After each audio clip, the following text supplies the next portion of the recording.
So today I'm speaking with Paul Born, who is the founder of Tamarack and of Vibrant Communities here in Waterloo, Ontario. And some have referred to Paul as Canada's leading community organizer, community animator working today. And many more have described him as a national treasure.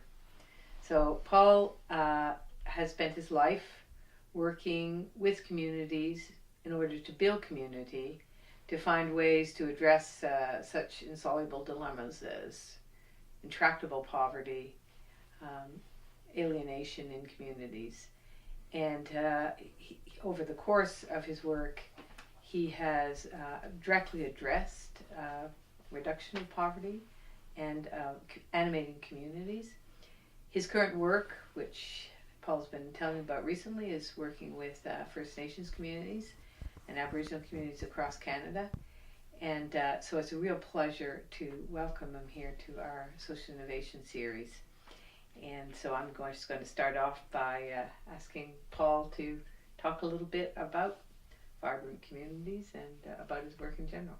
Well, first of all, thank you, Francis, because I would say that many of the sentiments that you were so kind to give me, I would give back to you. And I'm just so pleased that you are here in Canada.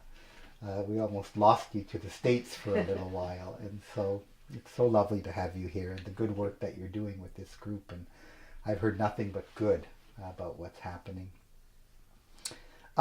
It's been an interesting journey for us. And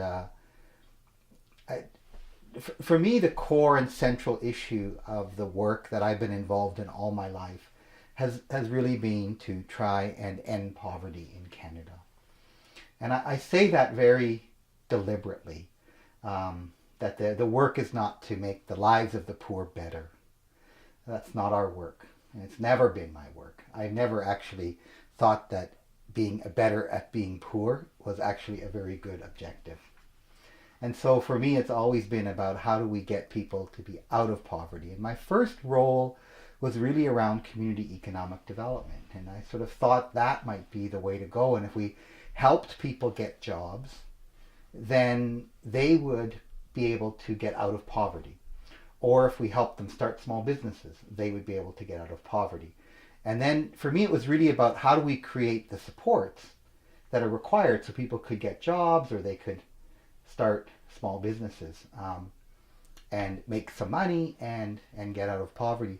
But at some point, and it was really during the time of the free trade debate here in Canada, that I came to realize that all of this transactional work that I was doing, that's what I call it, transactional work. Someone has a need and we give it to them. So they need food, we give them food. We need a job, we give them a job. Whatever it is, it would only do so much. Mm-hmm. And I actually, for someone, I was always kind of I was being described back then as a socialist capitalist. And I always thought if you could be a progressive conservative, you could be a socialist capitalist, right? Because I really deeply believed in the capitalist system. I really believed, and our family, who came here with nothing, we were DPs after the Second World War, we were refugees, we struggled through trying to heal from all of the pain that we had been through, and we got out of poverty, and we succeeded, mm-hmm. And there was always kind of like that Canadian dream was realized. Mm-hmm. So in my mind, that's how you end poverty, right? Is by working hard and seizing opportunity. But what I came to realize is that, and maybe this is where my theory of change somehow became a new light was shone on it. And I came to realize that, this system actually doesn't work for everybody. Mm. And that was a real revelation for me. Yeah. That the actual system, the whole thing, doesn't work for everyone. Now, the beauty of it in Canada, it's masked so nicely because 80% of the time it works. Almost everywhere in the economic system. Right. Except for with Aboriginal peoples. It only works 20% of the time. Yeah. So, there, the system has no resilience whatsoever. Right. But in the regular, everyday life of Canadians, 80% of the time it works. But that means 20% of the time it doesn't work. It's not resilient enough Right. to absorb the people who are poor, Yeah. right? And why then? So then who are the poor? Well, we all know who the poor are. That's the other thing that's so interesting. The poor have never really changed in my entire lifetime working with the poor, right? You know, there's single mothers, there are people with disabilities, there are people who don't have enough training, there are people with illiteracy. You know, they're all the people who can't keep up with the economy the way that it's going. The faster the economy goes, the less resilient the economy becomes. So it absorbs less people. Right. So I remember at one point we had received an award from the United Nations to be we were declared as one of the 40 best practices in the world. Right. And I remembered I was so cynical about that award. And yet you have to go through it. They flew in from Nairobi to give it to us, and we all in their big city hall meeting and everything, you know. And I remember doing all the right things, of course, at the beginning, you know, saying everything you're supposed to say. But then I said something at the end, you know, which I had to, just to be clear. I couldn't leave that. Yeah. And I said, you know, I find it really interesting that we're being recognized here today. Because in working with my private sector partners, which we had a lot of business partners in our work back then, that when you actually lose shareholder wealth, you get fired, not recognized. And do you realize that you've recognized us for a 10-year period, and in that 10-year period, poverty actually got 5% worse in this community? Right? You know? Yeah. Well, Okay, you're going to have to unpack it didn't that. go over that way. No, I'm sure it didn't. So. No. But, you know, and that's why I said, you know, that in all due respect, I recognize that you're recognizing me here today with this award, but in reality, you should probably have fired me. Yeah. Because if our job was to reduce poverty, Yeah. we had 85 staff, we had offices in the entire region, right? And that's where we then came up with a new idea, and it was called Opportunities 2000. Right.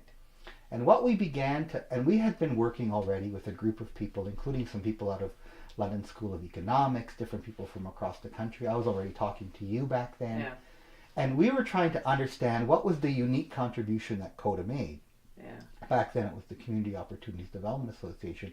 And one of the big things that people kept saying over and over again was the biggest contribution we made was to creating new ways of people working at this issue of reducing poverty. Right. You know, so there were kind of innovations in a sense, you know. And so we started this process, and we said, and we didn't really know what we're doing, but there were two core principles that we really believed in. One is that if an entire system, an entire community, if it just changed a little bit, it was a whole lot better than us being one of the 40 best practices in the world. So everyone has to change just a little bit. Yeah. So being the best, so creating these great organizations that do exceptional work,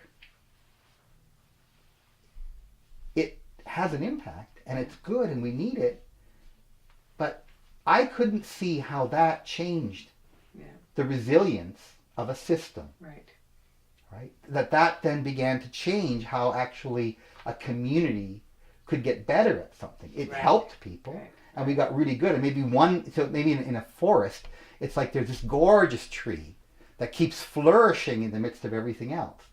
And in reality, everybody wants to come and see that tree, but really, does that tree make the ecosystem healthier? Right? And that was astonishing for me, because the only thing that I felt I could do is create the best organization in the world. Right. That's what I wanted to do. And then to realize that that doesn't work, to change what's wrong. Right. And so that's where this campaign, Opportunities 2000, came in, and it tried to say, how do we get everyone involved? And then the only way we actually understood how to get everybody involved was the way United Way did it. Yeah. When they ran a campaign, they would bring all the sectors together and they'd all try to raise X number of dollars. Right. So that's how we started to organize ourselves. And that was really the founding of Vibrant Communities, which is now in 15 cities and all running campaigns. And there are actually, those 15 cities have completed their campaigns. Some are starting new ones. But now there are 37 cities that are operating this way.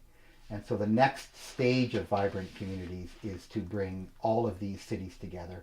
Already most of them have signed on to a new process called City Reducing Poverty. And I can talk much more about that. So, in this particular part of the social innovation program, we're really interested in partly the how. We've done quite a lot of work on looking and trying to understand systems in the way in which you have, and we've also talked a little bit about what it means to try to intervene to change systems, and how you articulate goals in that sense. But here we're sort of trying to think really about the how, and so. I know that you've done so many different things in vibrant communities, but I'm wondering whether you could, if you were going to just start out right, if someone walked in the door and say, I have this project and I really want to engage a community, around this particular goal or this, how would I go about it? What would you tell them? Okay. Good. I'm going to, every once in a while, look down at these notes, and because of my age, I'm taking my glasses off. But I've given that a lot of thought, and obviously for me, it's something that I've thought for 10 years about. And I think one of the things that makes it actually problematic for me is that I much prefer to go and do it than to talk about it. Yes, of course. And so, but that is somewhat telling. Yeah. Because it's just like in my book, Community Conversations, I talk about all these conversation techniques, but at the end of the day, I said, look, I don't actually follow any of them. Yeah. Right? Yeah. I create my own style that uses all of them. Right. Right? And that's really what I think, that if you're listening to this and you're thinking, I'm going to write down every word and I'm going to do it Paul's way. Yeah. My sense is that you're going to get it wrong. Right. Right. Because Paul's way doesn't work. It only works for Paul. Right. Right. But I'm going to give you what I do when I enter into it. And I think the biggest thing for me is that I start this work with a very specific way of thinking about going into a system. Right. So when I say system, I just mean community. Okay. Okay. And for me, the most important thing going into a system is to understand that I am not going there uninvited. Right. So I am a guest in a system. Yeah. Right? And even if until I accept that I am part of the system, and the system is part of me, and that I understand that the system is inviting me in. Right. That might sound metaphysical, and maybe it is. But ultimately I feel that if you go in with the other attitude, that I have the ability to change systems, right, I think you will come up against so many barriers. Yes. Okay. The system is calling you. Mm-hmm. The system already wants to change. Right, and the system is, and it's inviting you in. The system, yeah. Yeah, it's inviting you in. Right. To provide leadership to this change. Right. And I think that takes so much pressure off everybody. Yeah.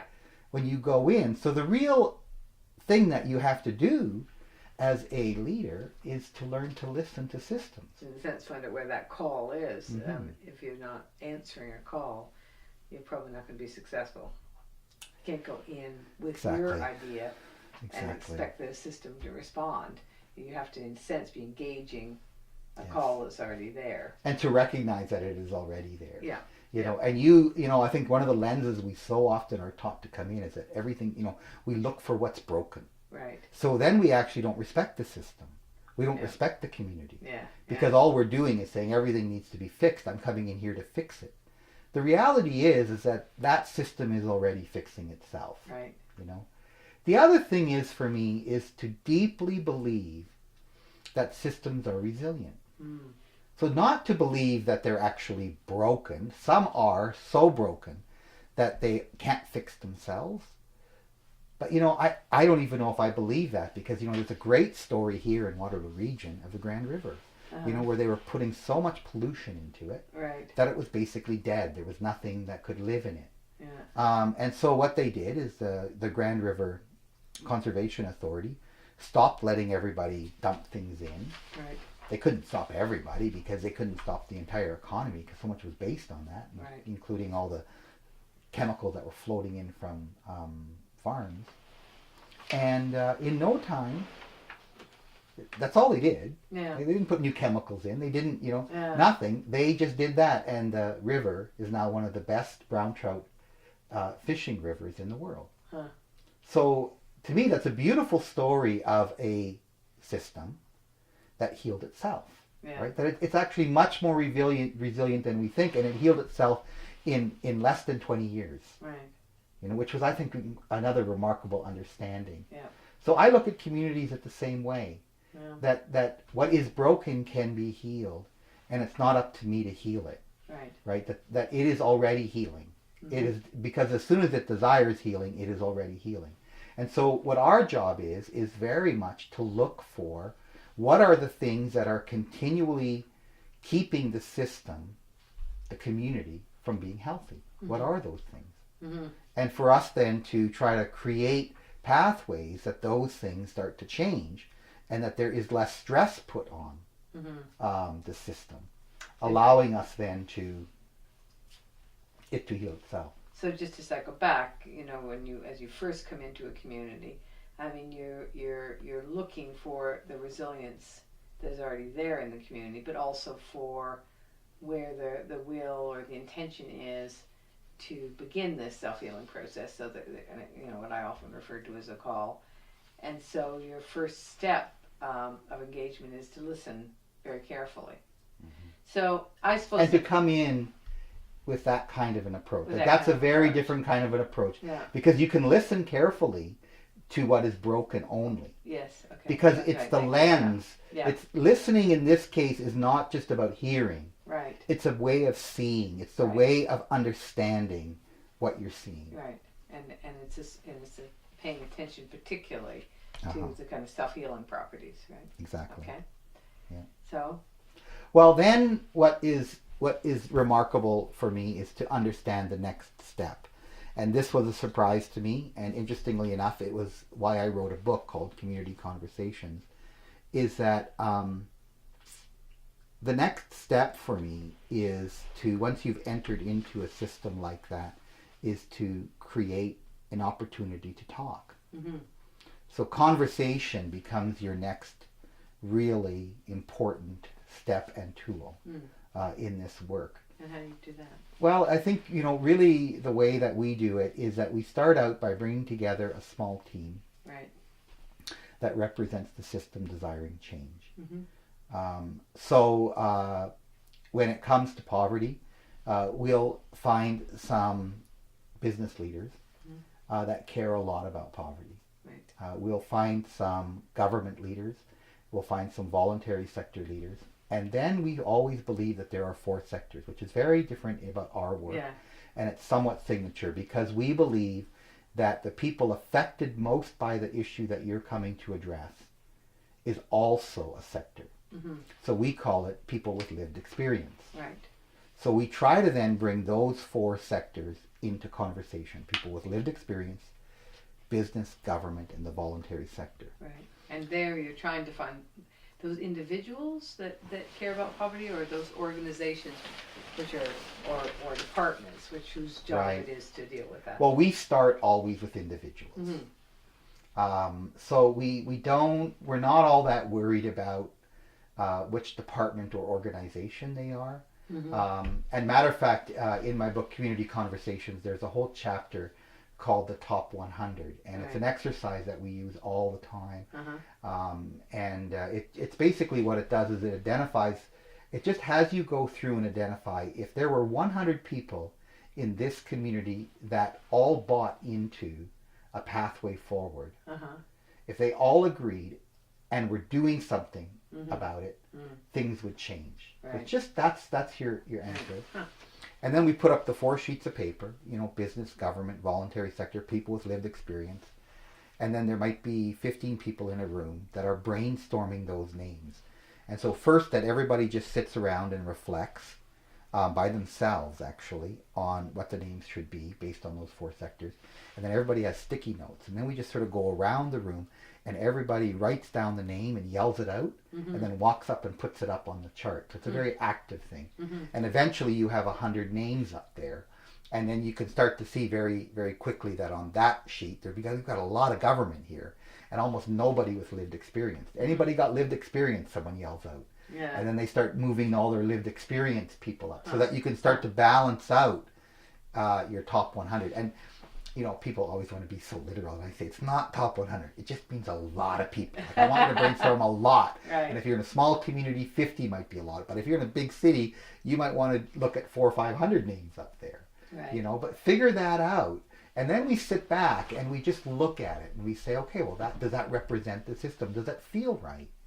Is that really the system that needs to be impacted? Yeah. Right? And then the next stage often will happen is we'll start to map out the system, which is another sort of thing that we do. We just do a mind map and we start to look at all the different organizations that are working on this topic. Uh-huh. And then we go back and add more names. And then eventually we start to write all those names down. But what it helps us to do is it helps us to understand the organizations and the people. Mm-hmm. And for us, it's really a combination because we believe that people change things. That organizations are just mechanisms for change. Right. So what we need to do is we need to engage people's hearts. We don't really need to engage their board of directors. Yeah. That's their job. Once we get their hearts, they'll do the rest. Right. And so conversations is what happens. And so we just start to host them. All kinds of conversations. I'm going to jump to... Pause because I'm just... When you say we, and you talk about that first group, is that generally the group that invited you in? Or is it a group that you've identified before you got there, that you just happen to know as a core people who care about it? Or is it some kind of combination of that? Is it... Good question. Most often, it's a group of people. Mm-hmm. And we would then be most often brought in by a group of people that would be voluntary sector and government leaders. Right.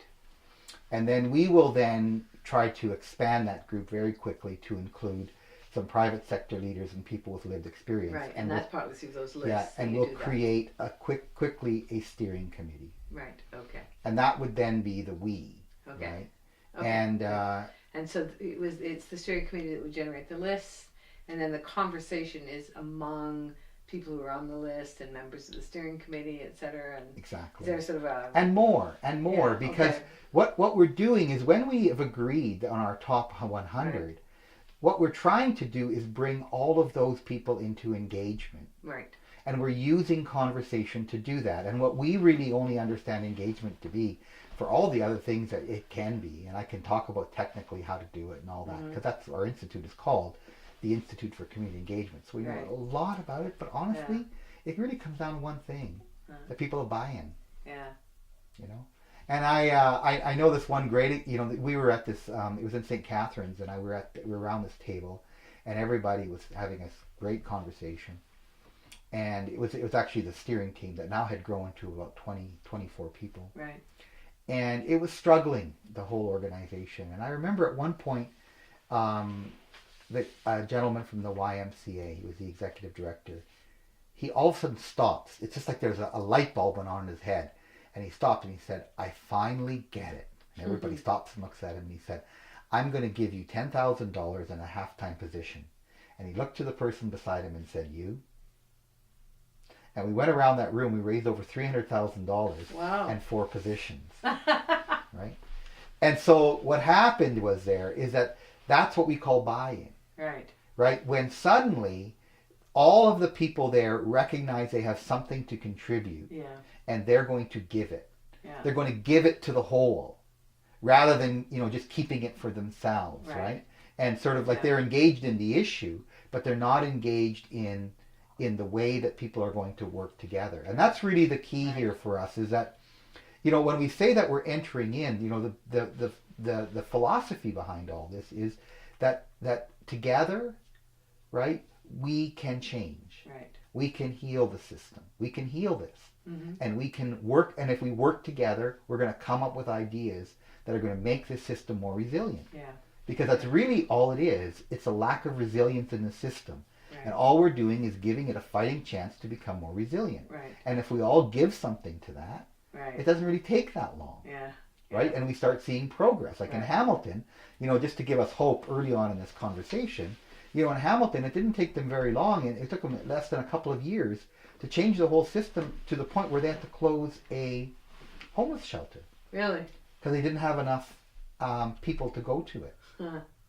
Wow. You know, and that's very hopeful. Okay, so that when you start you're seeing jumping ahead here. So, yeah. so we've got them all together. They're having these conversations. The conversation is sometimes more than just conversations. They're, as you put it, buy-in, and you're actually looking for that kind of tipping point where conversation starts to move into a kind of commitment, whether it's a commitment of time and energy or money or whatever it is, right? But then how do you get from there to a change community in which you can close a homeless shelter? Yeah. Well, I mean, first of all, these conversations are about buy-in, they're about people becoming engaged, but they're also about building momentum. Yeah. Right? And so when I say conversations, I really believe that in the early stages of these conversations, they need to be quite open-ended. Right. And that there's no agenda, and it's really about listening and people telling their stories. Right. That's really what we want, and we want a lot of that. Right. Because we need to have the system express itself. Right. I always feel once someone's told their story, that's number one. Number two, they also have to have a story. So that means that they have heard someone else's story that has impacted them to make this issue important, and they get it. Yeah. Right. So there's getting it is very interesting, because in human services often we believe everybody has to get it in the same way. Right. And it's not about that at all. It's about we have to feel the issue. Right. So that's what we're doing, and that's what I consider the momentum to be. Yeah. When lots of people feel it and they're buying into it and they're starting to work together. But how do they get there? Pardon? I still don't sort of see, how they get there. Like how? I mean, I've been in many sort of dialogue-like processes. Yeah. It doesn't always translate to that. Very often, people stay pretty much in their own comfort zone and they sort of listen to other people, but they don't really listen to other people, and those sort of moments that you're describing, which I agree with you, have this enormous transformative power. But I mean, maybe you could ground it for me in an example of when you sort of saw that happen very concretely. But and if you can actually stay with the process a little bit to sort of stay, at least as you were there, you're sensing, you're looking what's going on, you see a kind of a transformation happen, where it moves from a dialogue to that kind of commitment. Right. Does one jump to mind, or? I think that maybe we look at a community process, and I remembered sitting down with Carolyn Milne at the Hamilton Community Foundation, and she was working at the Hamilton, the Best Place to Raise a Child. They were leading that process, and I remember her saying that the most difficult thing I've ever done in my life is to keep this community in conversation. Huh.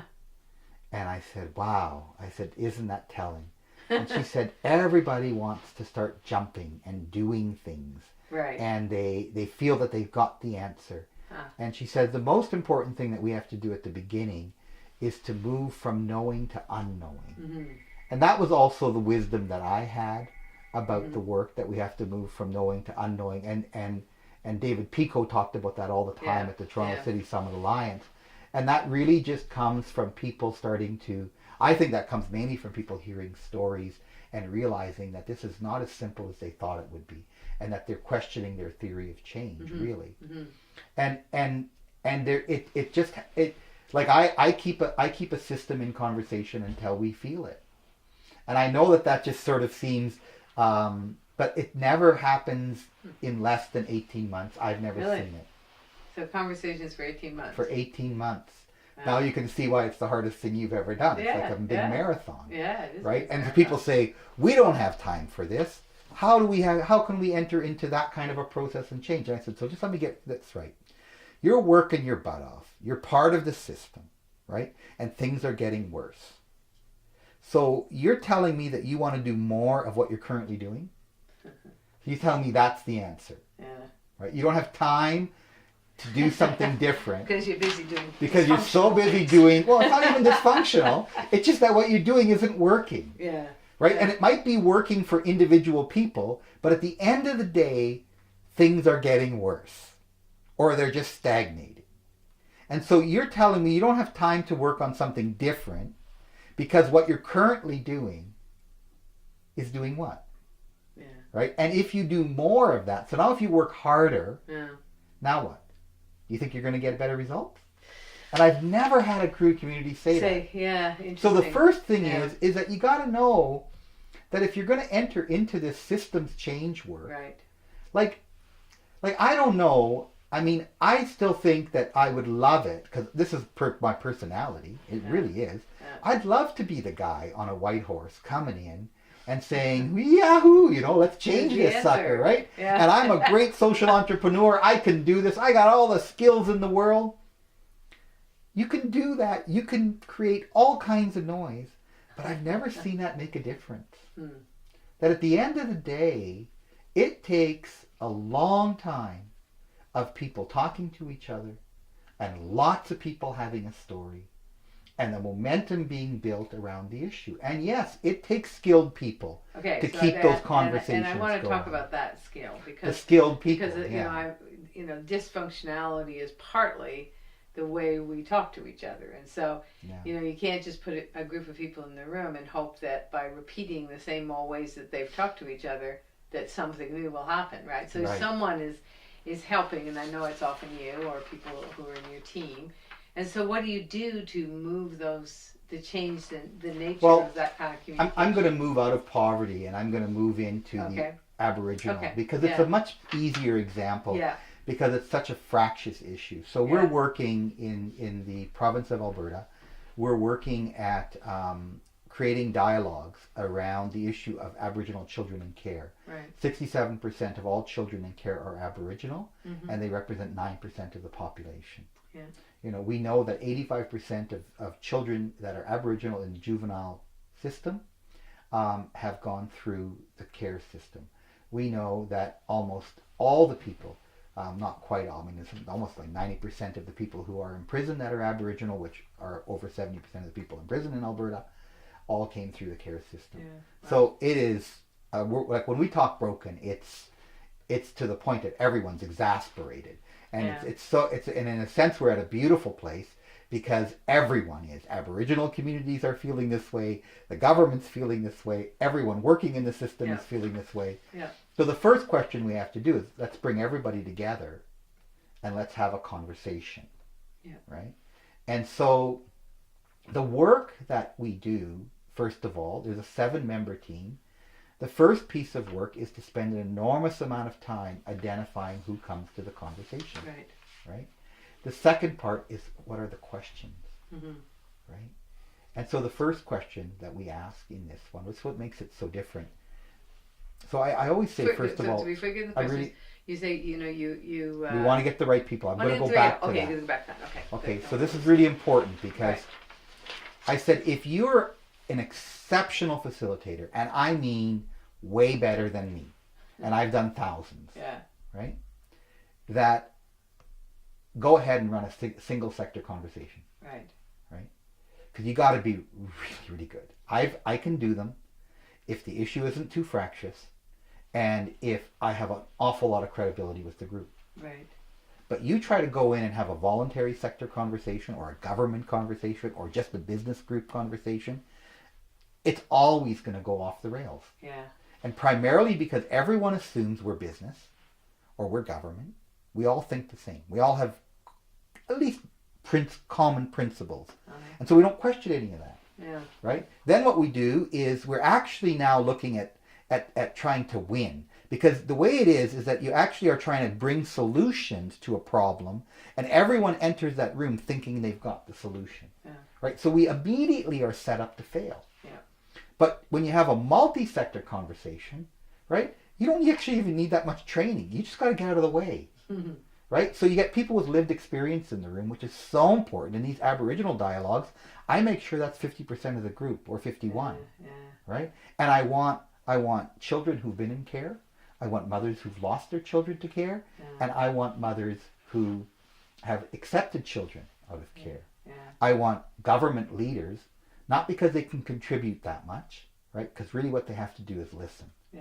And they need to listen to stories that they actually have never heard. Yeah. Right? And they need to hear them in a context of empowerment, which is what we do. Right? I want business leaders, just because, in that particular case, Yeah. And I want people from the voluntary sector. So I want this whole group and in there. Child and family service workers. Well, that's what, those are all part of that. Sorry, that's a big part of who's there. And then the first question I ask in that context is, why is it important that I'm here today? Yeah. What's my story? And everybody's got to go, and everyone's got to share their story right up front. Why is it important that I'm here today? Yeah. Right? So it's not about what's the problem, how do you identify it? No, why is it important that you are here today? Yeah. Right? How are you part of this system? Yeah. You know, which is, I think, the most beautiful question. Because once people have been able to say that, yeah, then it's all downhill from there. right. You know, so then the next question I ask is, what time is it? So, and then I qualify that by saying we all have a unique understanding of what's going on. Yeah. I want you to talk now about what's going on. Right. And realize that you are the only person who knows what you know. Yeah. And then I talk about the scallop principle that John Ott often talks about. Did you ever know that a scallop has eyes all the way around it? No. Yeah, and that's how it stays alive. And so if any one of those eyes is damaged, what happens is that the scallop is much more vulnerable. Yeah. Because something can approach from that angle. Yeah. But so that really what it says, you know, what the principle is that all eyes, the seeing the whole is what makes us most resilient. Yeah. And if any part of the whole is not present, we are less resilient. And nice. so that's really why hearing the whole story is so important. But so that's the question. Everybody in this room is seeing part of what's going on. Right. And to recognize that none of us Yeah. sees more than the other. Yeah. And then they go, well, the minister is here. Doesn't see any more than you. And you're the child that was in care. And you think you see less than the minister? Nice. You know? And it's beautiful, right? Yeah. And then the elders, you know. Because in that case, we always have the elders always start. And then it's quite beautiful. And then the second question is, what's the change you want to see? Yeah. So right away moving into that, you know. Sometimes I have smaller groups where I just work with mothers. I love working with the mothers in this case, particularly the mothers who have lost their children to care in the same room with the mothers that have taken children into care. And one of the questions, I tear up because I cry every time, and that's beautiful. We all do. You know, the minister was in a meeting and he was just like, you know, and it's just beautiful because that's part of what it is, and we're human, right? But there, you know, the first question I ask after this one about why is it important that you're here today, is I just ask, what's the hope you have for your children? And immediately, the room was just alive. Because everyone in the room realized that they had exactly the same hope for their children. And it didn't matter how much you screwed up in your life, you have the same hope, right? So it's this humanness that we do, right? The third question I then ask is, how do you think change might occur? Yeah. So we move then through from what is the change you want to see to how do you think change might occur? Yeah. And then the last question is, how might we work together to bring about this change? Yeah. You know what's been so interesting in that one? What? Is that everyone thought that we would get massacred. Right. Right? You don't have open dialogue. Yeah. You don't ask questions like that. Yeah. Right? You ask consultation questions. You ask technical questions. Yeah. Because at the end of the day, they were all afraid that the Aboriginal people would then start demanding things of the government, that we created all kinds of expectations. Yeah. You know what? After 10 conversations, we've never had one person come and ask us to do something. You know, but at the end of the last conversation, the elder got up and he was very quiet. And he looked at everyone in the audience, and there was 100 of us in there from all walks of life. Over 60% were Aboriginal. There was 20% were young people who had come through the care system. And he said, we need to get ready. We need to get ready. The children are calling us. Oh my goodness. They want to come home. Oh. The children are calling us. They want to come home. Wow. You know, I mean, it wasn't, you know, what the fuck have you done to us? Which is what, sorry, excuse the language, but that is so often what happens in these dialogues. Yeah. Right? Yes, it's true. But no, You know, the elder Wow. stands up and says, we have to get ready. Oh, The children are calling us. They want to come home. Wow. Poof. You know, and at that, I mean, you can feel, like, you imagine, you have 100 of those conversations. Yeah. You know things are going to change. Yeah. Right? And so that's really what I'm asking here, is for Yeah. people to understand that systems change requires that people have an experience of the system that desires change. Like, not to assume that the system itself needs to be fixed. Yeah. Let the system fix itself. Right? Nice. But let it come in, let it get to know each other. Yeah. You know, it's like when my brother, he makes a meal and he puts all the ingredients together and then he says, now we got to let it sit for a while so everything gets to know each other. Yeah. And it tastes so much better. Yeah. Well, that's what we have to do in systems change. Yeah. Right? And trust that when people know each other and they come into new dialogue with each other, Yeah. that they will then begin to identify what needs to be changed. Yeah. Right? And then the role, because we move from conversing to Yeah. engagement. Right. And engagement is a very specific role for us. And of course, Yeah. all these things happen at the same time. But for us, engagement is very important, because once you have these conversations, you have to keep everyone in conversation. Mm-hmm. So there are 5 core ways of looking at engagement, right? That is used over and over again. The first one is that we inform people, right? So just giving people good knowledge and giving the system good knowledge and helping them to understand what took place from dialogue to dialogue and keep feeding that into people. So you've got to build a very good database, and that you're constantly communicating with people, right, about what's going on, and you're looking for innovative ways for what's going on. In Hamilton, it was one of the most beautiful ones, right, because there, when the Hamilton Spectator got engaged, through dialogue, and that's all that happened, the editor, right, himself, the chief editor himself, took out the front page of the Hamilton Spectator, was published one day on a Saturday with nothing on it. The masthead, and in small letters down below it said, this page is dedicated to all the untold stories of people living in poverty. Wow. And it is done so with the apologies of this paper. Wow. And then they appointed a full-time editor to make up, or not editor, but writer and reporter, who would just be on the poverty beat, and has been on the poverty beat ever since. Wow. But that's about 7 years now they've had a poverty beat reporter. Wow. You know, who looks at the issues. And that's a beautiful way. In Victoria, they created they created 1,000 stories of community connection. So they understood that in order for all these dialogues and things to have an impact, that they would then write 1,000 stories of things happening. Right.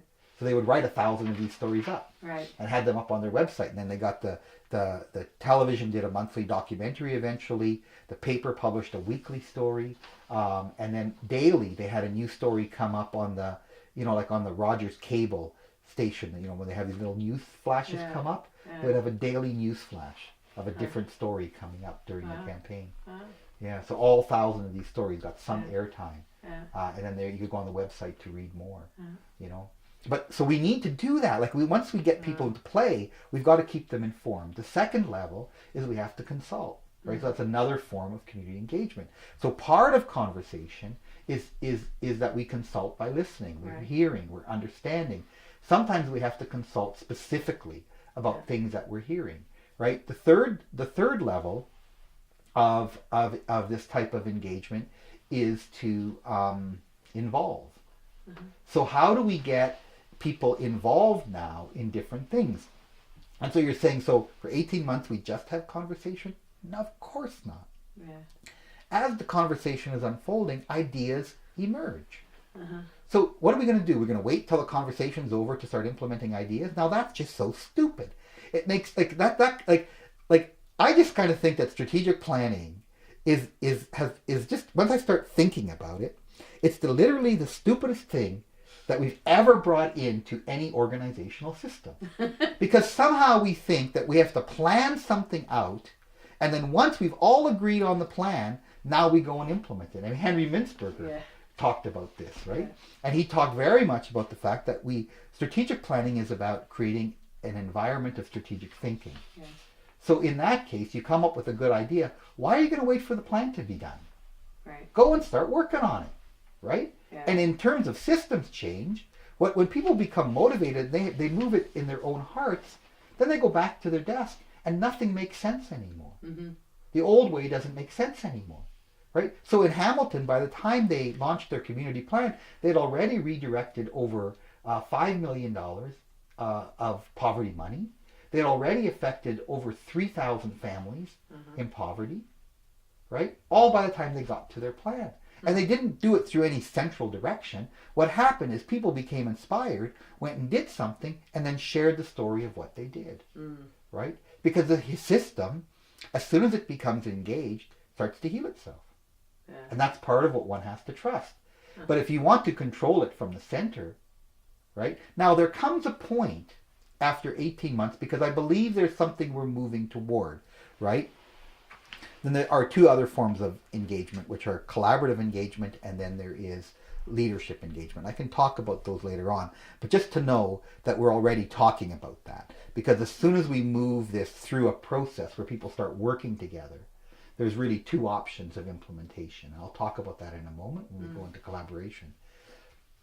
But so that's, so we've got this think about, when we think about how we enter in, it's critical. When we think about conversing and the importance of conversing and why we converse and how methodical we become about conversing and how seriously we take that role, because if we understand that the system is going to heal itself, that it needs to talk to itself, it has to talk between itself, it's really important. And we know why this is now an important part of change.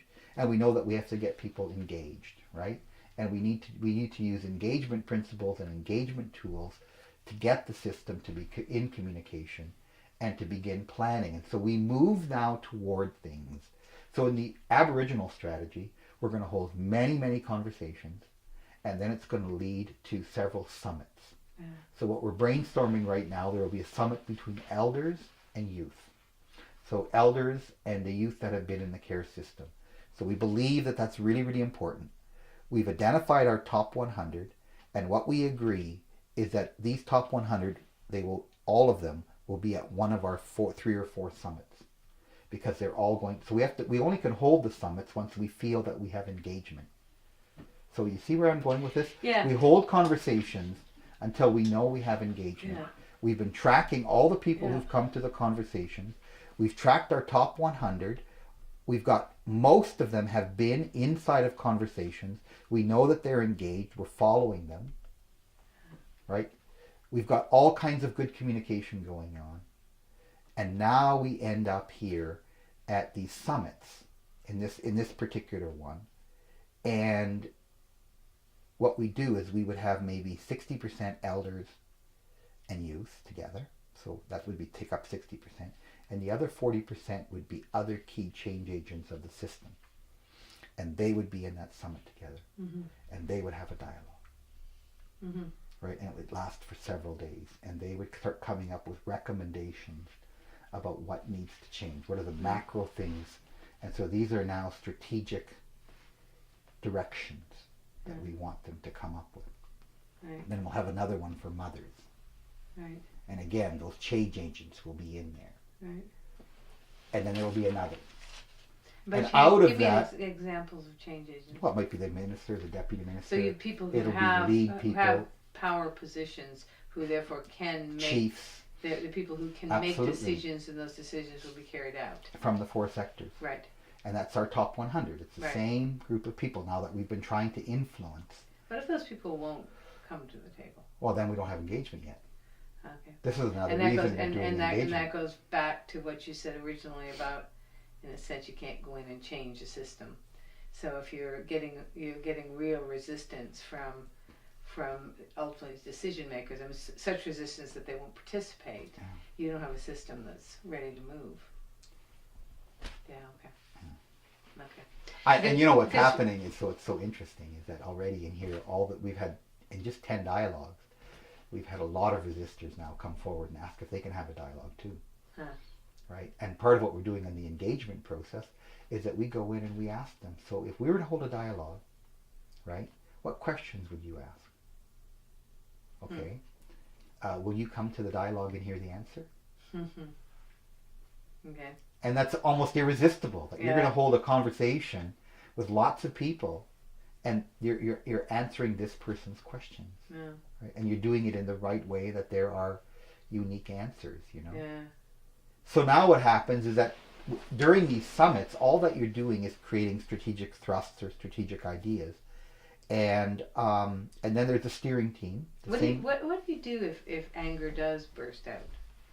It must sometimes. It does. It doesn't very often, but it does at times. And when it's more hurt that bursts out than anger. Hurt, but often comes out as anger. You know, so I think of some of the systems that I know well. I think, you know, the people who feel that they've been treated as less than human in those systems, and there's a lot of hurt associated with that. And that when that comes out, what do you do? We hear it. Yeah. We hear it, and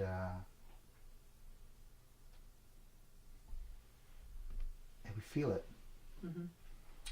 and we don't see it as bad or wrong in any way, and that it's natural, you know, and you know, to be honest with you, there is very few people in the room that don't receive it as if it is directed at them. Don't receive the anger as if it's directed at that? No, that they actually receive the anger as if it were directed at them. Or it's part of their own anger, you know. So, I'm sorry, say that just because you sound like what you're saying is that when someone gets angry, other people in the room receive it as if it is directed at them. So then don't they get angry back? No. No? No. Because usually anger is all about hurt. Yeah. It's not about anger. No. You know. And in terms of Aboriginal communities, we know it's about trauma. Yeah. And it's the result of trauma. And we're very, very sensitive to that as we enter into the conversation. Right. And we welcome anger. Right. But we also welcome it in a respectful way. Right. Okay. And some nasty things can happen. You know.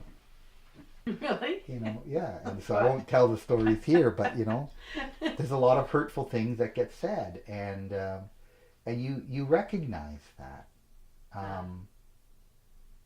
It's a little bit what? And people apologize, and people recognize, you know, and they frame you in a certain way. Yeah. You know. So what Dr. Udell talked about is, you know, in the Great Barrier Reef Forest about owning the shadow. You listen, you say, well, there's some truth to it. And then you don't, you know, if you can say that, you kind of own your own shadow, then it doesn't bother you because it's there, and then other people are free to respond with other persons themselves too, right? You can diffuse it.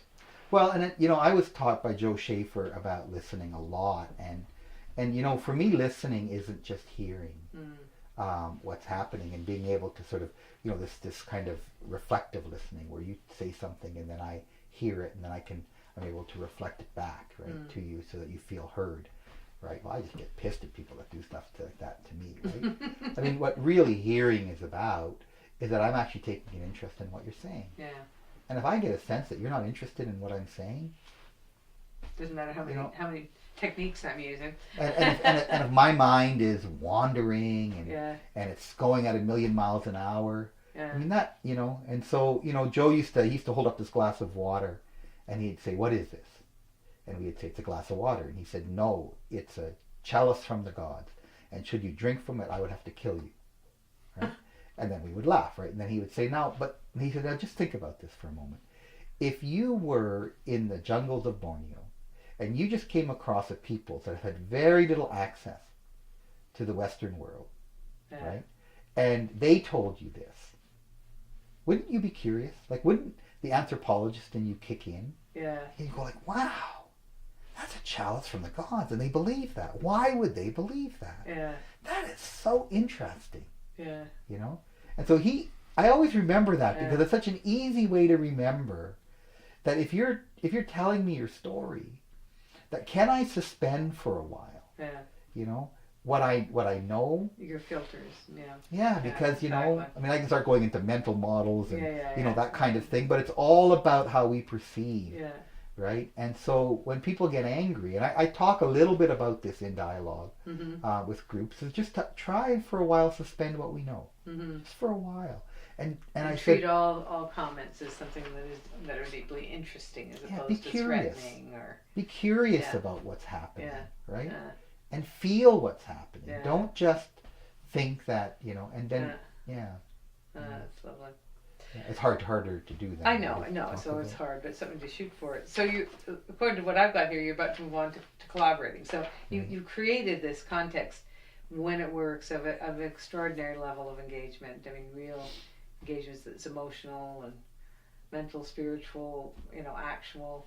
And as much as possible, you've also tried to bring the resource context into the room by having these change agents there in these final dialogue sessions. But presumably at that point too, you're really looking for remobilization of resources as well as a deepened understanding, or to accompany a deepened understanding. So tell me about that stage, the last when you bring them all back for that final dialogue, and how that starts to unfold. Right, and so there's a variety of ways of doing that. You can do these summits. There's another way that you can do it, which is just that you have a kind of a series of large group dialogues where the steering team is bringing forth what they've heard, and then people are starting to debate through what are the strategic directions. And we love it if this results in a community plan, because it's kind of a system saying this is what we agree to. Right. And part of it is that there are strategic directions, and these are the changes that we're going to work toward. Right. This is how we're going to work toward them. Here's the responsibilities everyone have, and so forth. But at the end of the day, the reason to collaborate is to really harvest consensus and the power that comes with that. I often say that the power of a collaboration is really their letterhead. So what happens is now you have a letterhead, and at the beginning our letterhead, I remember in OP 2000, was all along the left-hand side. Right? And suddenly there were 40, 50, 60, 70 organizations that have signed on. Right. Eventually we had to put it on the back of the letterhead. Right. And it was in tiny little letters, and it was, kind of screened on. But it was part of the letterhead. Right. So when you got a letter from us, and you flipped it over, all the names of the partners were on there. Wow. Right? Yeah. And so I say that as a lovely example about where your power is. And people going, well, I thought you said this wasn't about power. And I'm saying, well, no, I didn't say that. I just said that if you do it right, the power dynamics in a dialogue can be diffused. Yeah. Right? But it is about power, because it is about the power of a system in consensus. Yeah. And now funders, because they've all been part of the conversation, that we have raised over $40 million for an experiment called Vibrant Communities. And we've never struggled to raise any of it. Matter of fact, I've never actually asked for money. Right? It's just always given to us. People come to us all the time and say, we have this money. We'd like to have it invested in this. Right. Wow. Right? And you just sort of go, wow. Because they were engaged. Yeah. And they know that that's part of what they can give. It's the asset that they have available to them. Right. Right? And people are constantly looking out for that. Yeah. And those opportunities where they can give. And so that's the whole point of it. So then you eventually put this plan together. You have this consensus. And it's a beautiful moment in the whole thing. But it also, I often find it a bit of a letdown at that stage. Why? Because now there's all this work about getting people to see their role in implementing the plan. Yeah. Yeah. You see, the beautiful part about emergence, Yeah. and that emergent stage, or the developmental stage, as we might often call it, Or the back loop. is that if people are engaged in that phase, there is no central control. Yeah. But as soon as there is consensus and there's a central document, there's the human nature is that we have to control that document. Yeah. And all of the stuff that we were taught about strategic planning comes to us, and now we suddenly believe that we have to implement the plan. Yeah. Right? Which I love what Tim Broadhead would do often in vibrant communities, is he would say to people, okay, we just given you $1 million to implement that plan over 7 years, and guess what? If you implement it, we're going to consider you a failure. And of course, coming from one of the most powerful funders, private sector, non-government funders in Canada, that's a pretty big statement, right? But then his point would be that the reason we say this is because you've been talking for 18 months. Now imagine if you've worked on this for 4 years and you're still implementing that plan, right? That plan's got to be living. It's got to be changing. We didn't invest in the plan. We invested in you. And the process you're engaged in. We invested in you as a community and your desire to change. And the plan is just an indication of that. It's a way station.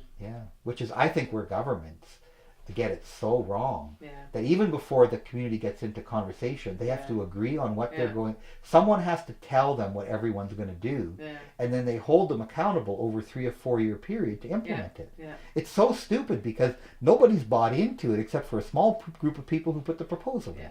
And that's often the place, in the sort of panicky model where this whole thing snaps back to being almost what it was before, because as this novel way of thinking or doing starts to hit those sort of front loop processes where you're kind of trying to implement it and roll it out, or whatever it is, whatever language you're using, very often the broader pattern just reasserts itself and squeezes, in a sense, the lifeblood out of it, and you're right back where you started from. So do you have any kind of rules of thumb for that stage when you are trying to keep that alive as you move forward into action? Have you? Well, what's interesting is that contrary to what people might believe, and that's where I would disagree with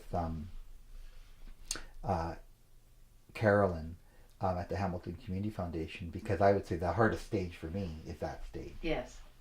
And it's kind of going like, what do you mean, Paul? All the money's in play. All of the plan's in place. All you have to do is implement it. Right. But that's when inertia sets in. We all fall back into old patterns. Right. And so that becomes very difficult. And so a number of things happen, and I've seen many different versions of these campaigns. There's been a wonderful paper that's been put together by Mark Kramer and John Kanya called Collective Impact. And they've captured it in a nice way, and that's what we've always done. Because when McConnell Foundation invested in vibrant communities, and we invested then in a community, we would only pay for their what Kanya calls the backbone organization. But we always called it the staffed organization. So what the collective does, already we would hire these people often on contract during the inquiry stage, right? The engagement stage. But this staff now is there to help the collective, the consensus, all the partners, to implement the plan. So there's a variety of ways to do that. You sometimes take different strategies and you decide which ones you're going to work at first. Some organizations, some consensuses want to work at everything at the same time, which is another interesting model where you just sort of throw it all out there and different groups latch onto it, and then they agree they're going to work on it. Sometimes they'll just take maybe 4 or 5 strategic thrusts and they'll put steering teams around each one, and then they'll invite people from the different sectors. So we really want them always to be multi-sectoral implementation teams. The steering team that has built the plan often gets rejigged. So we ask people to leave and new people to come on, and so now it's an implementation team. So now they're driving the plan to completion. And of course, all the engagement stuff that I've talked about in terms of the communication and so forth is very, very important. And another thing that's very, very important is that we have to agree as a community on how we're going to measure change. And that's a very interesting one and a powerful piece, because if you have 100 organizations that have signed on to the campaign and everyone's agreed on how they're going to measure a reduction in poverty, it has real implications in terms of them going back to their own boards and saying how they're contributing to that. But it also begs the question, how are we measuring how we're reducing poverty? Right? So now it's no longer about measuring activity. It's actually, and it's not even outcomes of the activity. It's the big outcome. Yeah. Right? Of the problem being smaller. Mm. Right? And so it has big change. And that's why Kanye and Kramer were very interested about that, because they said there's a couple of things that have to happen. You have to have this backbone organization. They also feel that there has to be this constant communication that I talked about, so that everybody knows what's going on. The system has to, because it's a living system. It has to, continue to be engaged as such. Yeah, I don't quite know how the frog knows what the tree knows, what the water knows. But they do. But there's something metaphysical that happens there somehow. I don't know. But in a sense that doesn't happen in these types of change. So we have to keep everybody informed, and there is some of that, I guess. But and then we're actually trying to implement this vision, right? And this idea, and that's what you refer to here as casting the vision. Nice, nice. That's good to put it. And it's not about and I mean, there's so many stories and different ways of doing this, but ultimately the one thing that I really know is that the more central control, the more the backbone organization, so forth, does, the less successful campaigns are. So the more that we can diffuse the responsibility, the more that we can get people to say what they're doing and then telling us about it, and then us recording that and telling others about that. The more that people are displaying the behaviors that are consistent with the vision, right, and the more that we're able to tell those happening, the more that happens. And that really what we want is not so much that we want people to say, that we have completed this strategy, that we've done this work. Mostly what I find is really successful is that someone comes and they're very excited about what they did, and they then say, and that contributes to this goal. Right? And so this organization comes back and they're all excited that they've done something, And we used to run campaigns like that. Like one we did was, the United Way ran a beautiful campaign at Opportunities 2000, where they went to all of their employers who give money to the United Way campaign, just over 200, and asked that in addition to giving money this year, could they move one family out of poverty? What a beautiful way of just kind of diffusing it, right? And I don't know how many did, but we know that 47 reported that they did. And told us their stories, including some very, very prominent business leaders standing up. I remember at a chamber meeting and proudly sharing how they had reduced poverty for 7 families because of this campaign. And that was just so beautiful, Or then we came up with a booklet that just said employers.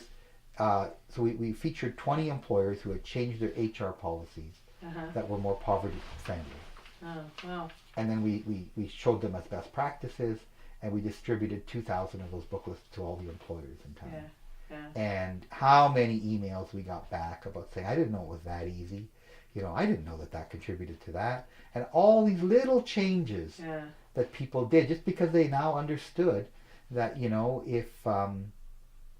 if they don't provide sort of a flexible time to a single mom, what that means to her. They didn't get that, and they realized that they could put that in their policy, or that if they paid minimum wage, what that actually meant, because they all of a sudden understood the poverty line, and how embarrassed they were that they had this. I remember this one employer called us up, and he was almost in tears, but he had just finished the meeting, and it was just so, this is so telling about how resilient systems are. That he just got the booklet, he took it home, he read it that night, couldn't sleep, came to work the next morning, and told his HR staff to find everyone who lived in poverty that worked for him. Wow. Gave them the book, and they said, we can't do that. And he said, no, you'll do it. And at the end of the day, he got the whole list of them, Yeah. right? He brought them all to his office and gave them all a raise. Wow. He said, I'm not going home for one more night to see. And I think there was 23 people Yeah. that he gave a raise to that day. Yeah. And Wow. he just had no idea, just from reading a booklet. Huh. And you start thinking, like 1,000 flowers bloom, Yeah. But you just start thinking about that. And when you have engaged, it's just a different way of thinking about change. Yeah. Yeah. Right? Okay. And to recognize that when you believe that systems are resilient, Yeah. if you truly believe that, and that's what you're trying to do, is to give the system a fighting chance to heal itself, instead of you seeing yourself as a superpower, Yeah. coming in and manipulating change, Yeah. right? I think it's powerful. It is. It is has some powerful. hope. Yeah. And I'm just kind of going like, we've tried so many other things. What's wrong with this one? Yeah, exactly. And I see it happening all Yeah. over. And in Yeah. vibrant communities, we had wanted to reduce poverty for 5,000 families, right? I remember the McConnell Foundation gave us $7.5 million to do that. And they thought $1,500 per outcome was a great outcome, Yeah.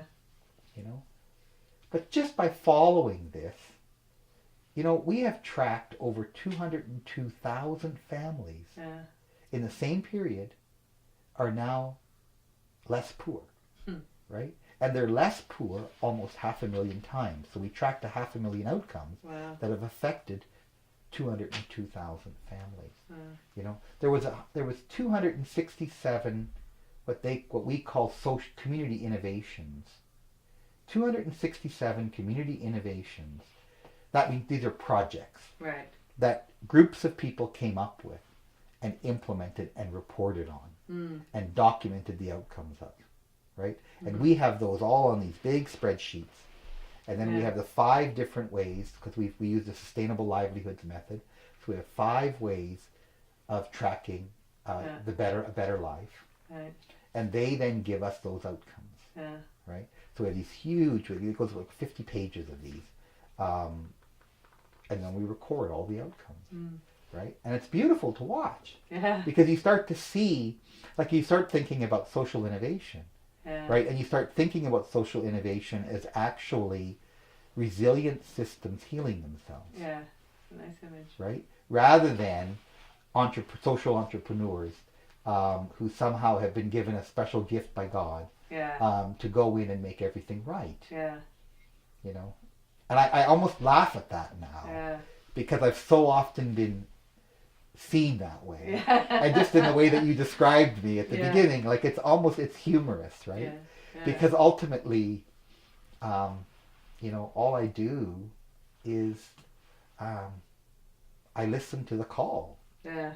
of the system desiring change, It's like and then trying to enter into that and being part of it, and somehow being able to support and facilitate that system, animate it in a way. animate it, Yeah. but believing that it is doing all the hard work. Yeah. You know? Well, I think we should stop there. Very nice. Thank you for that. Thank you for that. I always enjoy That's talking amazing. to you so I much. always enjoy talking to you, and every Yeah. time I do, I find your thinking has moved further along, and this is really lovely. And I love that image of systems healing themselves. It's it stimulated me in a whole lot of directions that I have to go home and unpack. So once again, as always, Thank you, and Paul, thanks for all your thank you. great work and all the people who listen to this and all their great work. They're going to enjoy it.